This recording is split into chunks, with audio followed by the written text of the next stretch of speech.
안녕하세요. 오늘의 이야기 바로 시작하죠. 우리가 보통 직장에서 위험한 게 뭐냐고 하면 기계에 다치거나 상사랑 사이가 안 좋거나 이런 걸 떠올리잖아요. 근데 오늘 우리가 한번 파고들어 볼 이야기는요. 완전히 새로운 종류의 위험에 대한 겁니다.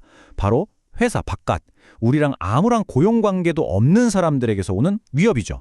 이 질문을 보시면 아마 많은 분들이 내 얘긴데 하고 고개를 끄덕이실 것 같아요.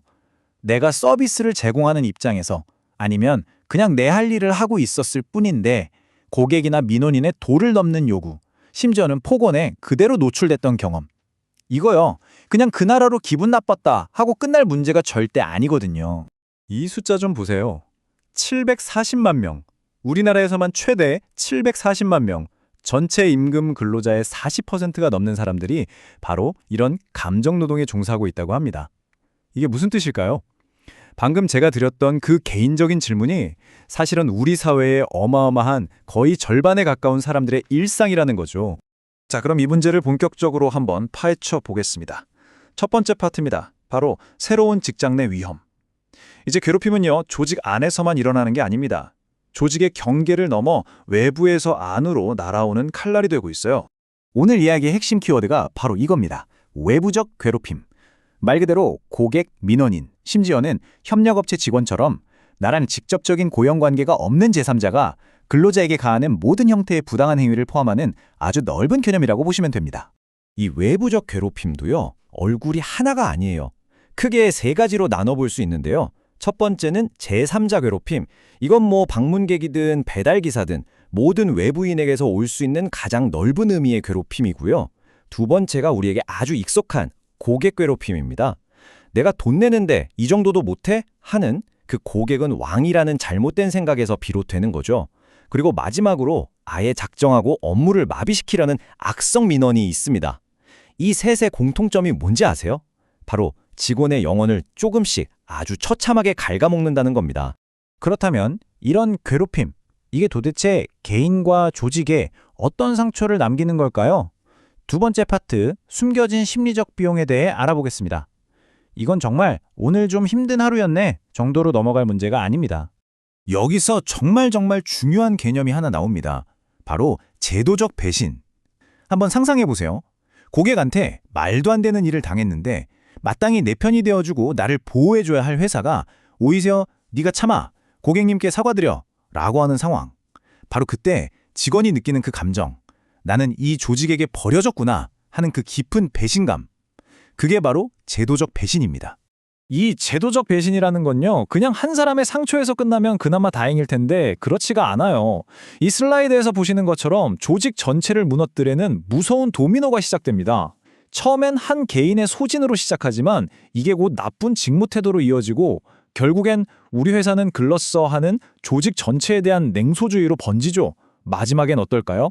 불신이 팀 전체에 전염돼서 결국 팀이 와야 되는 그런 최악의 상황까지 가게 되는 겁니다. 그래도 다행인 건 이걸 더 이상 개인의 몫으로만 두지 않으려는 움직임이 시작됐다는 겁니다. 세 번째 파트는 바로 한국의 법적인 대응, 이른바 감정노동자 보호법입니다. 법이 어떻게 회사의 책임을 강제하고 있는지 한번 들여다보죠. 이 슬라이드가 정말 모든 걸 말해줍니다. 예전에는 어땠죠? 그거 네가 참아야지. 네 월급에 그거 참는 값도 포함된 거야. 이런 식이었단 말이죠. 하지만 2018년에 개정된 산업안전보건법, 줄여서 산안법 41조가 이 책임의 주체를 완전히 180도 뒤집어 버렸습니다. 이제 직원을 보호하는 건 선택이 아니라 사업주의 법적 의무가 된 거예요. 이건 정말 엄청난 변화입니다.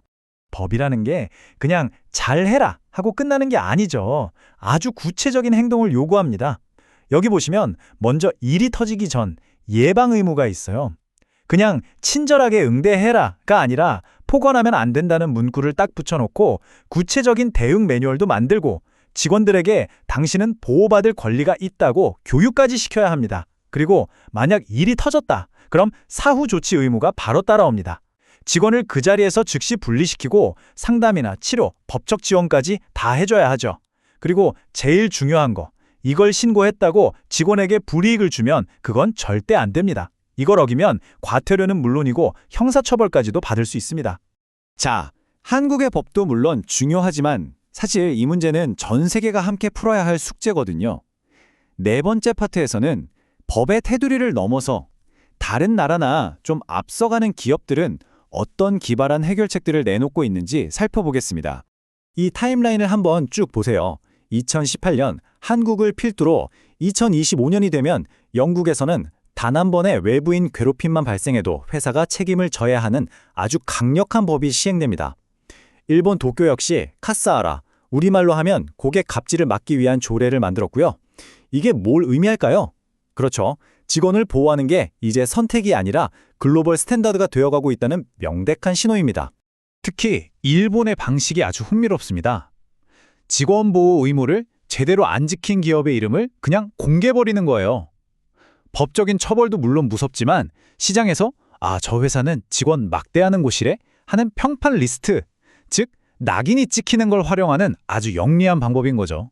국내에서는 기술을 방패로 삼은 아주 좋은 사례가 있습니다. 바로 현대카드인데요. 여긴 사람이 혼자 싸우게 두질 않아요. AI가 옆에서 딱 지키고 있다가 실시간으로 통화를 들으면서 욕설이나 폭언을 감지하면 상담원 화면에 바로 최적의 대응 멘트를 딱 띄워줍니다. 상담원은 더 이상 혼자가 아닌 거예요. 시스템이 나를 지켜주고 있다는 느낌. 이게 주는 심리적 안정감이 정말 어마어마하거든요. 자, 이제 거의 다 왔습니다. 이 모든 이야기들을 모아서 우리가 앞으로 나아가야 할 길을 한번 그려보겠습니다. 5번째 파트, 더 안전하고 더 존엄한 일터를 만들기 위한 새로운 약속에 대한 이야기입니다. 어떤 회사든 어떤 조직이든 당장 적용해 볼 수 있는 5단계 로드맵입니다. 첫째, 우리 조직의 위험 요소를 파악하고, 둘째, CEO가 직접 나서서 우리 회사는 외부 괴롭힘에 절대 관용 없다고 선포하는 겁니다. 그리고 셋째, 비상벨이든 AI든 인프라를 깔고, 넷째, 직원들에게는 무조건 친절하라고 가르치는 게 아니라 당신의 권리를 지키는 법을 교육해야 합니다. 그리고 마지막, 이게 진짜 제일 중요한데요. 문제가 터졌을 때 직원이 아니라 회사가 직접 나서서 직원을 대신해 싸워주는 겁니다. 결국 이 모든 논의는 이 한 문장으로 모아집니다. 노동은 그냥 돈 벌려고 물건 만들고 서비스 파는 수단, 그 이상이라는 거죠. 한 인간의 존엄성을 실현하는 과정이라는 겁니다. 고객의 편의를 위해 노동자의 인격과 영혼을 깎아먹는 방식으로는 결코 지속 가능할 수 없습니다. 오늘 이야기는 이 질문으로 마무리해볼까 합니다.